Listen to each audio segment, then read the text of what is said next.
দেখুন বন্ধুরা, আজকে আমি আপনাদের ব্লগে এসেছি।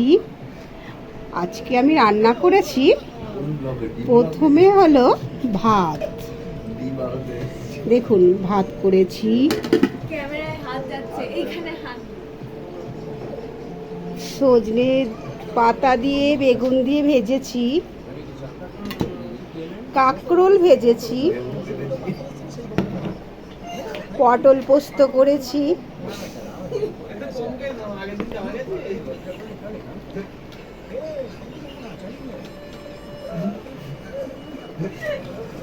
সোয়াবিনের তরকারি করেছি,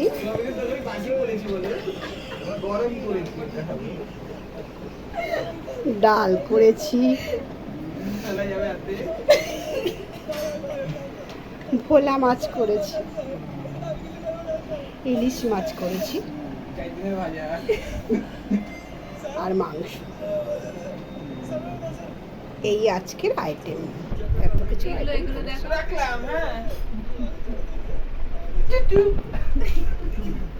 ভালো লাগলে কমেন্ট করবেন।